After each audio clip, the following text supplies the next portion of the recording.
வணக்கம்.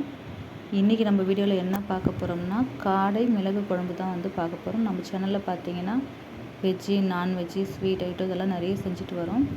இன்றைக்கி வந்து காடையை வச்சு குழம்பு செய்யலாம் அப்படின்றக்கும். காடையை வச்சு எப்போவுமே வந்து பொரிப்போம், இல்லைன்னா வறுத்து சாப்பிடுவோம்.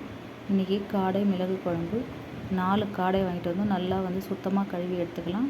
ஸ்டவ் ஆன் பண்ணி கடாயை வச்சுக்கிட்டு எண்ணெய் ஊற்றிக்கலாம். எண்ணெய் சூடானதும் சோம்பு, இஞ்சி பூண்டு, கருவேப்பிலை சேர்த்து நல்லா வந்து பொரிய விட்டுருங்க. அதுக்கப்புறமா வந்து பெரிய வெங்காயம் வந்து 1 பெருசாக கட் பண்ணி பொடியாக சேர்த்துக்கோங்க.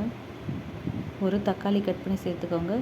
இஞ்சி பூண்டு, மிளகு, வெங்காயம், தக்காளி நல்லா வந்து மிக்ஸி ஜாரில் நைஸாக அரைச்சி இதோடு சேர்த்துருவோம். இது நல்லா வதங்கி வரட்டும். அதுக்குள்ளே காடையை வந்து நம்ம கழுவி எடுத்துகிட்டு வந்துடலாம்.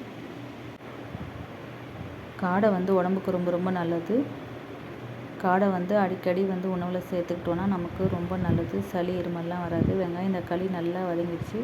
இதிலே தேவையான அளவுக்கு உப்பு, மிளகாய் தூள் சேர்த்துக்கோங்க. நம்ம மிளகு சேர்த்துருக்கோம் ஆல்ரெடி. நல்லா வந்து எண்ணெயிலே வதக்கி விட்டுருங்க. சிக்கனை விட நம்ம காடை வந்து அடிக்கடி சேர்த்துக்கிட்டா ரொம்ப நல்லது. சிக்கனும் நல்லாயிருக்கும். சிக்கனை விட காடை வந்து உடம்புக்கு ரொம்ப நல்லது. காடையை வந்து இப்போ சேர்த்துருவோம். காடை சேர்த்துட்டு நல்லா வந்து ஒரு டைம் கிளறி விட்டுடலாம். கிளறிட்டு இப்போ நம்ம வந்து இதில் தண்ணி சேர்த்துருவோம். நான் பார்த்திங்கன்னா இன்றைக்கி தேங்காய் ஊற்றாத குழம்பு தான் வந்து காடையில் செய்கிறேன். உங்களுக்கு தேங்காய் வேணாலும் ஒரு சின்ன பத்த அளவுக்கு தேங்காய் வந்து அரைச்சி சேர்த்துக்கிட்டிங்கன்னா ரொம்ப நல்லா தான் இருக்கும்.